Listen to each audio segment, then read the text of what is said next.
नमस्कार, आप देख रहे हैं हर खबर हरियाणा और आपके साथ मैं हूं अमित शर्मा। वक्त है 90 हल्के 90 खबर का। बावल में आयोजित विकास रैली में पहुंचे सीएम मनोहर लाल। बावल नई सब्जी मंडी में 4 विकास योजनाओं का किया उद्घाटन, 14 विकास परियोजनाओं का किया शिलान्यास। बावल विकास रैली के संयोजक सहकारिता मंत्री डॉक्टर बनवारी लाल मौजूद रहे। बावल में आयोजित प्रगति रैली को संबोधित करते हुए मुख्यमंत्री मनोहर लाल ने कहा है कि सरकार भ्रष्टाचार को किसी भी कीमत पर सहन नहीं करेगी। भर्तियों में पूरी तरह से पारदर्शिता होगी। भर्तियों में फर्जीवाड़ा करने वालों को किसी भी कीमत पर बख्शा नहीं जाएगा। पलवल में हरियाणा लोक सेवा आयोग में नौकरी की नियुक्ति में हुए फर्जीवाड़े के खुलासे के बाद बोले केंद्रीय राज्य मंत्री कृष्णपाल गुर्जर। कहा, जिन भर्तियों में गड़बड़ी मिल रही है उनकी दोबारा से समीक्षा की जा रही है और दोबारा से भर्ती भी की जाएगी। केंद्रीय मंत्री ने कहा है कि हेराफेरी करने वालों के खिलाफ सख्त कार्रवाई की जाएगी। गड़बड़ी पाई जाने पर या फिर पेपर लीक होने पर भर्ती प्रक्रिया पर रोक लगाकर दोबारा से कार्रवाई हो रही है।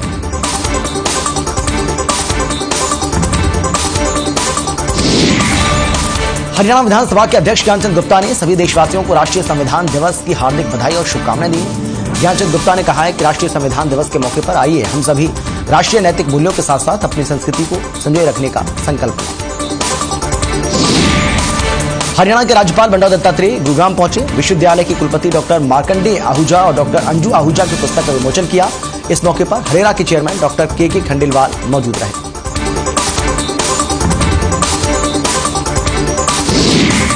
कुरुक्षेत्र से सांसद नायब सिंह सैनी ने लघु सचिवालय में अधिकारियों के साथ समीक्षा बैठक की और योजनाओं को लेकर दिशा निर्देश भी जारी किए। सांसद ने कहा कि समाज के अंतिम व्यक्ति तक कल्याणकारी योजनाएं पहुंचे और सरकारी स्कूलों में जर्जर कमरों की रिपोर्ट प्रशासन को दें।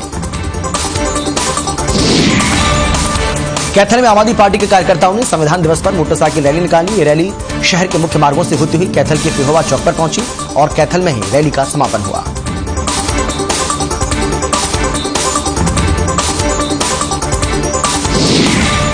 ग्वालाचीका में सीएम विंडो की शिकायतों का निवारण करने में कुरुक्षेत्र लोकसभा प्रथम स्थान पर आया। प्रदेश के 10 लोकसभा क्षेत्रों में कुरुक्षेत्र को प्रथम स्थान मिला। लगभग 96% शिकायतों का निपटारा यहां हुआ। मुख्यमंत्री मनोहर लाल तक जनता की शिकायतें पहुंचाने के लिए सीएम विंडो की स्थापना की गई थी, जिसमें प्रदेश की जनता ने सीएम विंडो का भरपूर लाभ उठाया। सीएम विंडो के पोर्टल में कई नए बदलाव भी किए गए।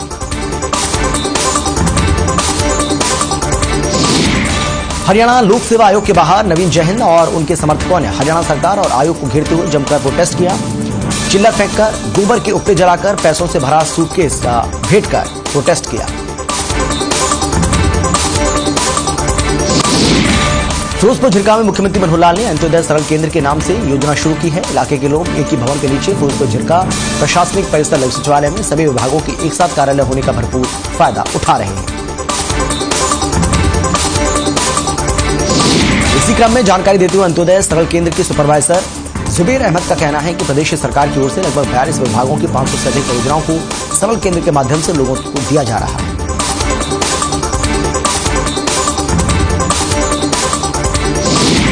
भारतीय किसान यूनियन के अध्यक्ष गुरनाम सिंह चड़ूनी ने बयान जारी किया है और कहा है कि यूनियन की शिकायत पर प्रशासन दुकानदारों पर कार्रवाई करती है, जबकि कृषकों के खिलाफ ब्लैकमेल करने पर और खाद के साथ सल्फर और जिंक जबरदस्ती दी जा रही है। गुरनाम सिंह चड़ूनी ने कहा है कि सरकार सोई हुई है। सरकार को सोसाइटी और फैक्ट्री को दिशा निर्देश जारी करने चाहिए। सोसाइटियों में खाद नहीं आ रहा है, सारा प्राइवेट को जा रहा है। सरकार को किसानों के बारे में सोचना चाहिए। हिसार में कांग्रेस पार्टी ने जन जागरण अभियान चलाया, जिसके तहत कांग्रेस पार्टी लोगों को जागरूक करने का काम कर रही है। बढ़ती महंगाई के खिलाफ हिसार की नागौरी गेट पर गाने बजाकर उनका प्रोटेस्ट किया गया। शहर के बीचों बीच गीत गाकर गैस सिलेंडर को बीच में रखकर और उसे माला पहनाकर उनका प्रोटेस्ट किया। व्यापार मंडल ने जींद के टाउन हॉल पर प्रशासन को जगाने के लिए एक दिन का सांकेतिक धरना दिया। इस धरने में काफी संख्या में व्यापारियों ने भाग लिया। हरियाणा प्रदेश व्यापार मंडल के प्रदेश अध्यक्ष बजरंग दास गर्ग इस धरने में मुख्य तौर पर पहुंचे।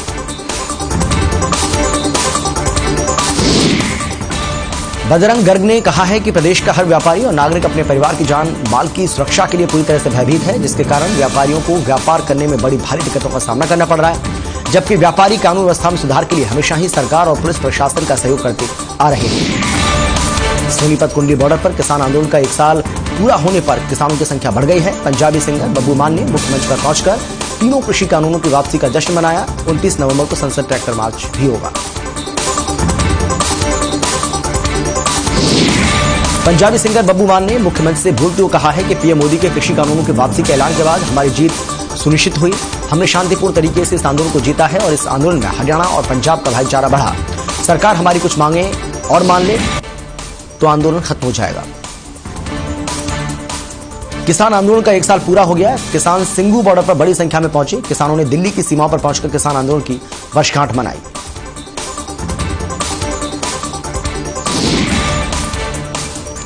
चरखी जिले से गांव समसपुर और हदोड़ा कला से किसान टिकरी बॉर्डर पहुंचे। किसान आंदोलन को 1 साल पूरा होने के उपलक्ष्य में टिकरी बॉर्डर पर संघ किसान मोर्चा के आह्वान पर विजय दिवस मनाया गया।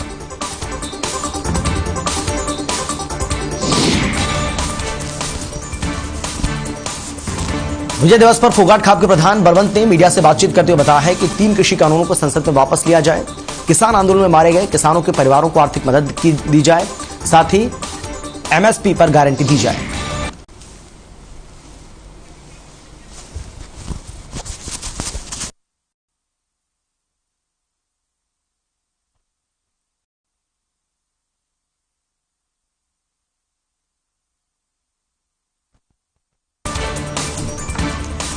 सिंगू बॉर्डर पर तीनों कृषि कानूनों को वापस लेने पर सभी किसानों ने खुशी का इजहार किया है। ऐसे में किसानों ने कहा है कि ये दिन ऐतिहासिक है और इससे खुशी को समेटने के लिए हम सिंगू बॉर्डर पहुंचे हैं। किसानों ने कहा है कि तीनों कृषि कानून को देश के प्रधानमंत्री ने वापस ले लिया, तो ऐसे में खुशी मनाने के लिए सभी बॉर्डर पर हम पहुंचे। सभी देश के किसान अलग अलग स्टेट से, यूपी, हरियाणा, पंजाब समेत अलग अलग राज्य से किसान यहां पर खुशी मनाने के लिए पहुंचे। प्रधानमंत्री नरेंद्र मोदी ने हालांकि कृषि कानून वापस लेने की घोषणा कर दी है और कैबिनेट में भी इस पर मुहर लगा दी है। इसके बावजूद भी किसान अपना आंदोलन खत्म नहीं कर रहे हैं।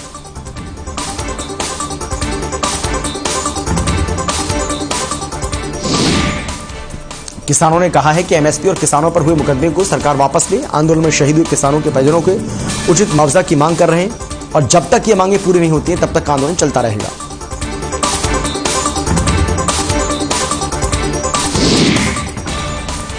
झज्जर टिकरी बॉर्डर पर पुलिस ने सुरक्षा को बढ़ा दिया है। पैरामिलिट्री के जवानों ने मोर्चा संभाल लिया है। किसान आंदोलन का 1 साल पूरा हो चुका है और दिल्ली बॉर्डर पर आंदोलनकारी किसानों की तादाद बढ़ रही है। सुरक्षा व्यवस्था के लिए दिल्ली पुलिस ने जवानों की संख्या में इजाफा कर दिया है। किसान आंदोलन को 1 साल पूरा हो चुका है, जिसके चलते किसानों ने दिल्ली की सीमाओं पर विजय दिवस मनाने पहुंचे, लेकिन पुलिस ने किसानों को दिल्ली की सीमा पर ही रोक दिया, जिसके बाद किसानों ने फैसला किया कि वो दिल्ली की सीमाओं पर जश्न मनाएंगे।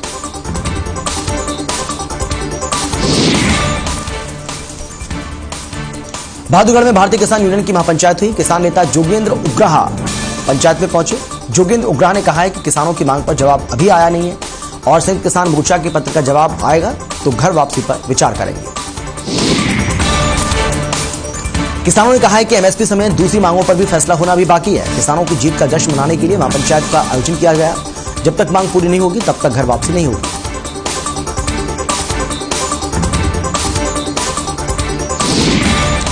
पलवल में भी तीनों कृषि कानून की वापसी के साथ ही कई मांगों को लेकर आंदोलन चल रहा है। किसानों के आंदोलन को 1 साल पूरा हो चुका है। आंदोलन के 1 साल पूरा होने के उपलक्ष्य में देश भर में कई कार्यक्रम आयोजित करने की योजना बनाई गई।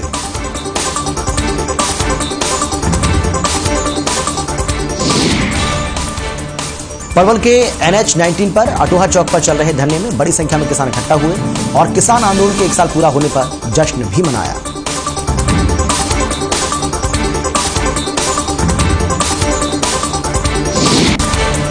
धर्मनगरी कुरुक्षेत्र में भी श्री श्रेणी सेवा संघ ने साईं मंदिर का 10वां साईं स्वरूप स्थापना दिवस समारोह धूमधाम से मनाया। संघ ने 108 लीटर दूध से साईं मूर्ति का मंगल स्नान कराया।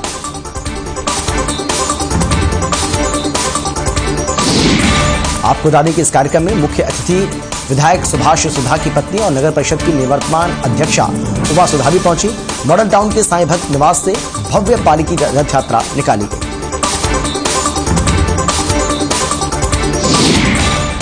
ये रथ यात्रा शहर के विभिन्न मार्गों सलारपुर रोड, रेलवे रोड, गौशाला बाजार होते हुए साईं मंदिर में पहुंची। इस दौरान जगह जगह रथ यात्रा का भव्य स्वागत भी किया गया। बैंड बाजों की मधुर धुन के बीच साईं भक्त झूमते नजर आए। सवालखा में सड़क पर अतिक्रमण कर रहे दुकानदारों के नगर पालिका की टीम ने पुलिस अधिकारियों के साथ मिलकर चालान काटे। दुकानदारों का चालान काटने के लिए टीम और दुकानदारों के बीच में कहासुनी और झड़प भी देखने को मिली।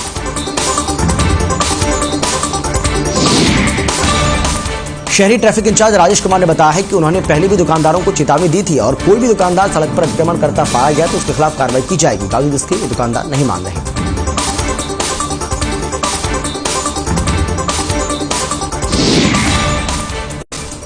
शहीद विजय कुमार की याद में तोशा में खेल प्रतियोगिता का आयोजन हुआ। हरियाणा स्टाइल कबड्डी खेल प्रतियोगिता का आयोजन किया गया। इस खेल मेले में 40 टीमों ने भाग लिया। इस खेल मेले में अपनी अपनी टीमों ने दमखम दिखाया। खेल प्रतियोगिता में मुख्य अतिथि संदीप रावत, नरेश उर्फ बानिया, मिंटी प्रधान, नरेश उर्फ पोपट शर्मा और करतार सिंह दहिया मौजूद रहे। मुख्य अतिथि संदीप रावत ने कहा कि शहीद विजय कुमार की याद में हर साल खेल प्रतियोगिता होगी। यमुनानगर में ठंड का प्रकोप लगातार बढ़ रहा है। ऐसे में बेसहारा लोगों को छत की जरूरत है, लेकिन यमुनानगर प्रशासन इसके लिए अभी तैयार नहीं है। जिला रेडक्रॉस सोसाइटी के सचिव डॉक्टर सुनील कुमार का कहना है कि 1 दिसंबर से 4 रैन बसेरों को खोला जाएगा। यमुनानगर सुनील कुमार ने कहा है कि इन रैन बसेरों में मास्क एंड सैनिटाइजर उपलब्ध करवाए जाएंगे और सभी लोगों के लिए रात्रि में रुकने वाले लोगों को साफ सुथरे बिस्तर और कंबल भी बांटे जाएंगे। इसके अलावा भी उनकी अगर कोई जरूरत होगी तो उसको भी पूरा किया जाएगा। पानीपत में लगातार कलयुग की मां बाप के पाप का खामियाजा भुगत रहे मासूम हाल ही में एक 11 महीने की बच्ची को लावारिस छोड़ने का मामला सामने आया है, जिसका इलाज सिविल अस्पताल में चल रहा है। पिछले 42 दिन से इसका इलाज हो रहा है। पिछले 6.5 साल में माता पिता ने 17 बेटियों और 8 बेटों को ठुकरा दिया। इसमें 4 बच्चों की मौत हो गई, जबकि अन्य बच्चों को सिविल अस्पताल के डॉक्टर्स ने जीवन दान दे दिया और उन्हें कैथल के शिशु घर भेज दिया।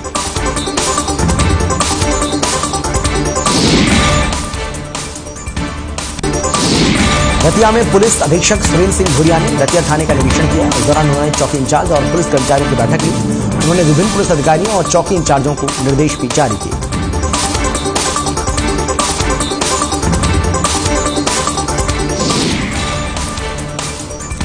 पुलिस अधीक्षक सुरेंद्र सिंह भूरिया ने कहा है कि पुलिस का प्रथम कर्तव्य लोगों की शिकायतों को सुनकर उनका तत्काल समाधान करना है। जिले का रतिया क्षेत्र पंजाब की सीमा के साथ लगता है। पंजाब की सीमा से ही नशीले पदार्थों की तस्करी होने की संभावना बढ़ जाती है। टोहाना विधानसभा के गांव चिल्लेवाल से दलित समाज के परिवार को जमीन खाली करवाने का मामला सामने आया है, जहां दलित समाज के लोगों ने डांगरा रोड स्थित लघु सचिवालय के सामने सड़क जाम कर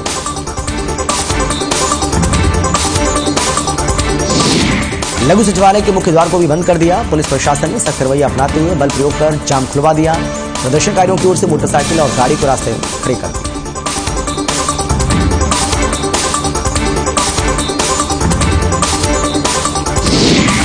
पंचकुला में वोकेशनल टीचर्स मुख्यमंत्री मनोहर लाल के आवास का घेराव किया। आपको बता दें कि सरकार से कई दौर की बातचीत हुई है, जिसमें सहमति नहीं बन पाई, जिसको लेकर vocational teachers CM Manohar Lal के आवास का घेराव करने पहुंचे। वोकेशनल टीचर्स ने ऐलान किया है कि महा आंदोलन आगे भी चलता रहेगा। वीरवार देर रात को वोकेशनल टीचरों ने मोबाइल की लाइट जलाकर रोष जाहिर किया। साथ ही दिल्ली वोकेशनल टीचर्स एसोसिएशन के राज्य प्रधान नरेश आर्य ने पंचकुला पहुंचकर अपनी टीम के साथ हरियाणा वोकेशनल टीचर एसोसिएशन का समर्थन किया। फतेहाबाद में चोरी की घटना सामने आई है, जहां छोटी उम्र का छात्र चोरों ने शिव चौक के पास एक दूध डेयरी पर चोरी की वारदात को अंजाम दिया। चोरों ने दुकान के काउंटर के दराज में रखी नकदी निकाल ली, जिसकी जो वारदात है वो सीसीटीवी कैमरे में कैद हो गई। हांसी की बात करते हैं। हांसी में बस की समस्या को लेकर बस स्टैंड पर छात्र छात्राओं ने ताला लगा दिया। छात्रों ने रोड को जाम कर दिया। पुलिस ने छात्र छात्राओं को हिरासत में लिया। विद्यार्थियों की मांग है कि मसूदपुर गांव में हांसी के लिए सुबह नई बसें चलाई जाएं। कैथल में राजौंद के सरकारी कॉलेज की लड़कियों ने लघु सचिवालय में शिक्षकों की कमी को लेकर प्रोटेस्ट किया। छात्रों का कहना है कि पिछले 1.5 साल से कॉलेज में आ रही है परेशानी, लेकिन पढ़ाने वाले टीचर्स नहीं है। पहले भी कई बार हम प्रोटेस्ट कर चुके हैं, लेकिन उनकी सुनवाई नहीं हो रही। छात्रों को मजबूर होकर सचिवालय का प्रदर्शन करना पड़ा, उसका घेराव करना पड़ा। छात्रों ने कहा है कि विधायक और राज्य मंत्री कमलेश ढांडा हमेशा दावे तो करती हैं, लेकिन हल्के का विकास हो रहा है, लेकिन लड़कियों को लेकर वो सतर्क और सजग नजर नहीं आती। फरीदाबाद की 16वीं हरियाणा सॉफ्टबॉल सीनियर स्टेट प्रतियोगिता कैमरी हिसार में आयोजित की गई, जिसमें पुरुष वर्ग में फरीदाबाद टीम ने रजत पदक हासिल किया। टीम के कोच नवीन कौशिक और पारस कौर ने बताया है कि ये टीम हमारी मेहनत और लगन का परिणाम है। ब्रिगेडियर चंदन सिंह, अकादमी के योगेश चहल, बबी गौड़, सागर डागर, पारस गौड़, मोहन, दीपक सिंह टीम के खिलाड़ी रहे। पुरुष वर्ग में फरीदाबाद टीम ने रजत पदक हासिल किया। टीम के कोच नवीन कौशिक और पारस गौड़ ने बताया है कि जीत टीम की लगातार मेहनत और लगन का ही परिणाम रहा। सोनीपत के गांव पीपीखेड़ा में संदिग्ध परिस्थितियों में एक किसान का शव मिलने से सनसनी फैल गई। किसान का शव गांव के ही एक खेत में पड़ा मिला। मृतक के गले पर जर्सी बंधी हुई थी, जिससे आशंका जताई जा रही है किसान की हत्या जर्सी से गला घोटकर की गई थी। फिलहाल पुलिस मामले की जांच कर रही है।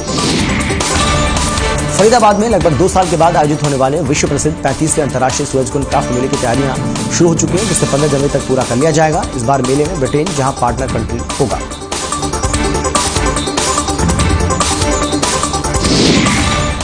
इक्कीस साल के बाद जम्मू कश्मीर मेले का थीम स्टेट होगा। फिलहाल 23 देशों ने भाग लेने के लिए संपर्क किया है और विदेश मंत्रालय से पुष्टि होने के बाद इनकी भागीदारी पर मुहर लग जाएगी। वहीं नोडल अधिकारी के अनुसार इस बार का मेला पिछले मेलों के मुकाबले और भी बेहतर होगा। चरखी दादरी के कस्बे बाढ़ड़ा में खाद को लेकर मारामारी चल रही है। कल कस्बे में 1025 यूरिया खाद के बैग पहुंचे। किसान खाद को लेकर काफी आक्रोशित नजर आए। सरसों की बिजाई का समय निकलता जा रहा है। खाद की समस्या खत्म होने का नाम नहीं ले रही है। किसान इस बात को लेकर खासे नाराज दिख रहे हैं। उन्होंने सरकार और प्रशासन पर सवाल खड़े किए। चरखी दादरी जिले में गेहूं बिजाई के समय से ही खाद को लेकर किल्लत बनी हुई है और अब सरसों की बिजाई का टाइम निकलता जा रहा है। खाद की समस्या को लेकर हालात ज्यों के त्यों बने हुए हैं। फतेहाबाद में छात्राओं को बस पर लटक कर पढ़ने के लिए जाना पड़ता है। छात्राओं का पढ़ने के लिए अपनी जान को जोखिम में डालना पड़ता है। आपको बता दें कि आदमपुर से फतेहाबाद आने वाली बस पर लटकती छात्राओं का वीडियो वायरल हो रहा है। ये वीडियो गांव बीघड़ का बताया जा रहा है, जिसमें बसों की कमी के चलते छात्राएं बसों की खिड़कियों पर लटकती जा रही हैं। कई रूटों पर ऐसे हालात बने हुए हैं।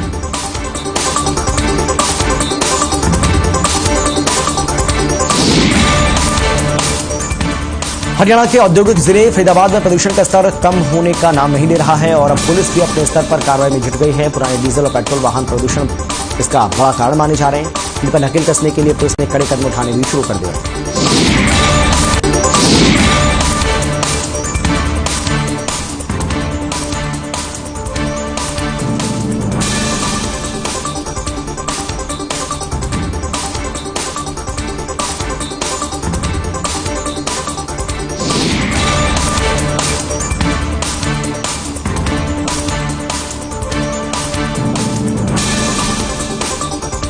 कुरुक्षेत्र के विधायक सुभाष सुधा ने अपने क्षेत्रवासियों को बड़ी सौगात दी है।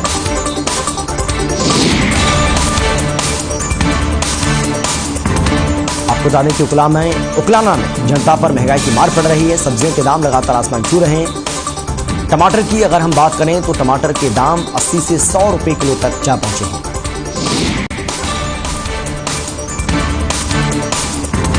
चरखी दादरी में अपनी मांगों को लेकर आंगनबाड़ी वर्कर्स ने प्रोटेस्ट किया। इनकी मांग है कि जब तक इनकी मांगों को पूरा नहीं किया जाएगा तब तक ये प्रोटेस्ट करते रहेंगे।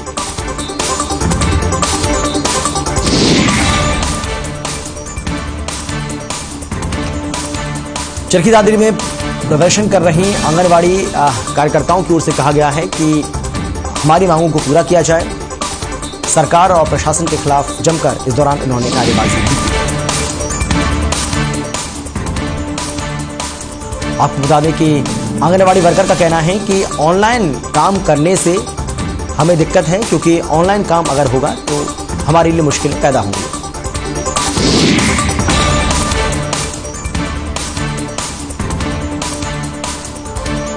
सीएम सिटी करनाल में राष्ट्रीय दूध दिवस के मौके पर एक शिविर का आयोजन किया गया।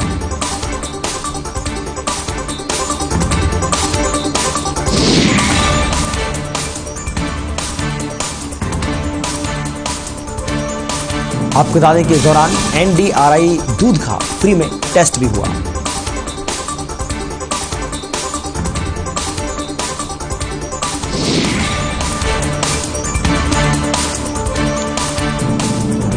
गुरुग्राम में खुले में नमाज पढ़ने को लेकर एक बार फिर से विवाद गर्माता जा रहा है। नमाज स्थल पर बवाल देखने को मिला है और यहां पर एक संगठन की ओर से जय श्री राम के नारे लगाए गए। हालांकि बताया जा रहा है कि कुछ शरारती तत्वों की तरफ से इस पूरी वारदात को अंजाम दिया गया। सिरसा में छात्रों का धरना प्रदर्शन देखने को मिला। आपको बता दें कि इन छात्र छात्राओं का कहना है कि हम लगातार धरना दे रहे हैं अपनी मांगों को लेकर, इसके बावजूद भी कोई हल नहीं निकल पा रहा है, हमारी किसी तरह की कोई सुनवाई नहीं हो रही है।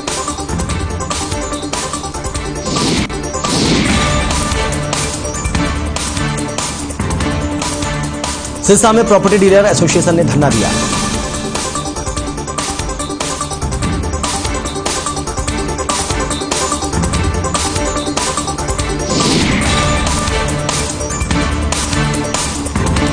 आपको बता दें कि अपना विरोध प्रकट करते हुए प्रॉपर्टी डीलरों ने नगर परिषद का पुतला भी फूंका।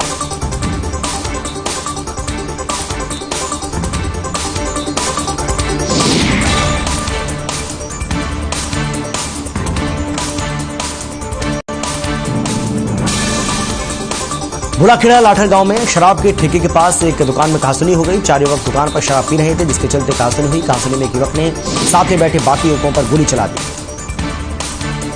अंबाला में आए दिन चोरी के मामले लगातार बढ़ते जा रहे हैं। ऐसे में अंबाला की एक कॉलोनी में देर रात घर से 15 लाख के गहने चोरी हो गए। परिजनों का कहना है कि वो शादी में गए हुए थे और चोरों ने उनके घर का ताला तोड़कर सारे गहने और सोने का हाथ साफ कर दिया। सोनीपत जिले में हत्या की वारदातें रुकने का नाम नहीं ले रही हैं। ताजा मामला गन्नौर के गांव पीपली खेड़ा से सामने आया है, जहां किसान की गला घोंटकर बेरहमी से हत्या कर दी गई। आरोपी हत्या की वारदात को अंजाम देकर मौके से फरार हो गया। कुरुक्षेत्र में भाखड़ा नहर से एक डेड बॉडी मिली है। युवक की मृतक नौजवान की उम्र लगभग 25 से 28 वर्ष बताई जा रही है। पुलिस मौके पर पहुंची और गोताखोरों की मदद से भाखड़ा नहर से शव को बाहर निकाला। पुलिस मामले की जांच में जुट गई। नशे के मामले में फतेहाबाद पुलिस को बड़ी कामयाबी मिली। लाखों रुपए की कीमत के नशीले पदार्थ के साथ 2 को काबू किया। एंटी नारकोटिक्स विभाग की टीम ने दोनों आरोपियों से 263 ग्राम हेरोइन बरामद की है।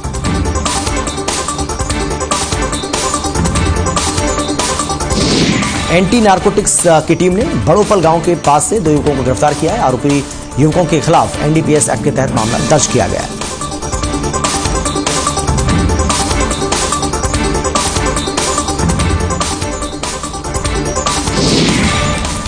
संविधान दिवस के मौके पर कनीना उपमंडल कार्यालय में संविधान की शपथ कार्यक्रम का आयोजन किया गया। एसडीएम सुरेंद्र सिंह ने सभी कर्मचारियों को संविधान की शपथ दिलाई। इस मौके पर एसडीएम ने कहा कि हमारे संविधान ने सभी को मौलिक अधिकार दिए। एक लोकतांत्रिक देश में संविधान होना बहुत जरूरी है।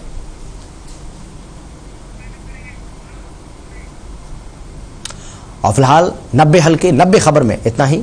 एक छोटे से ब्रेक के बाद फौरन लौट रहे हैं। आप देखते रहिए हर खबर हरियाणा।